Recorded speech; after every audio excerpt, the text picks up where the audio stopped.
All right, we're in our early warning weather alert mode, given that this storm is now less than 24 hours out from really ramping up here across Connecticut. So early warning pinpoint Doppler, the state's only live radar. Scanning dry for the time being, and it will through tomorrow morning's commute, and that changes by the evening commute. So here's the breakdown, the timeline for the impacts here in Connecticut. We're expecting the worst or the peak from this storm late tomorrow night into early Saturday. And it's in that window of time we could see heavy rain and the order of, say, at least an inch or more, perhaps some 2-inch totals, especially if we get some thunderstorms going across the state. So that could pose a risk for some poor drainage, flooding in those typically prone areas. Winds could gust 40 to 50 miles an hour. That could lead to that concern, of course, for some isolated power outages, nothing too widespread.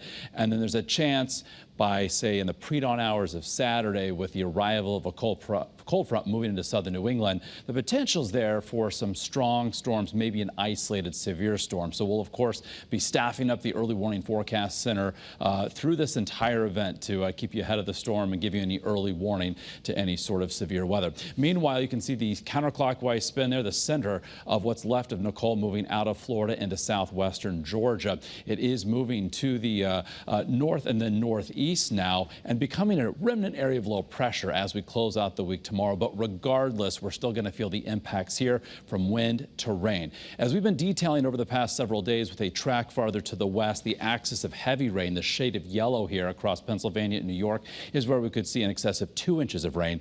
We're going to see some rain here in Connecticut, of course, on the order of 1 to 2 inches. The wind is going to be perhaps a bigger concern for us as we're on the windier side. Tomorrow morning starting off fairly tranquil. The wind not terribly strong, but it will be increasing as the day progresses. So by the evening commute, looking for gusts between 20 and 30 miles an hour. Tomorrow, 24 hours from now, likely talking about wind gusts between 40 and 50 miles an hour. That will be the case in the very early Saturday morning. That front then pushes through and looking for some drier and then cooler air to arrive on a west-northwesterly wind. So right now we've got 54 mild degrees looking live from Waterbury. Still primarily clear sky. Our view from New London as well, similar, 59 there in the southeastern corner of our state. So temps right now 50 to 55 from many communities. Groton an exception at 59, 46 the cool spot in Danbury, but not expecting these temperatures to move much as cloud cover continues to overspread the state with a light southerly wind. So dew point values have come up to the upper 40s and low 50s.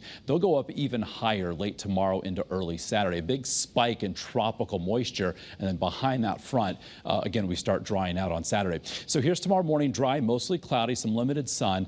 Cloudy by lunchtime, scattered showers become likely, rain heavy at times through the evening commute. Temperatures tomorrow peak in the mid and upper 60s, so equally as warm as today, maybe even a little bit warmer. And then for tomorrow night, looking for more rain to overspread Connecticut, possibly even some thunderstorms. They'll be around early Saturday morning. Then that front clears out, the rain ends, the clouds clear, the wind switches direction.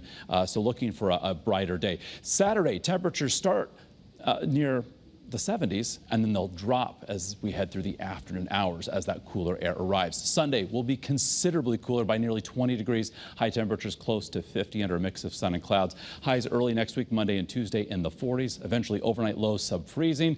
And after tomorrow night, our next chance for perhaps some showers won't come until next Wednesday. Shoreline highs this weekend, near if not above 70 Saturday, lower 50 Sunday.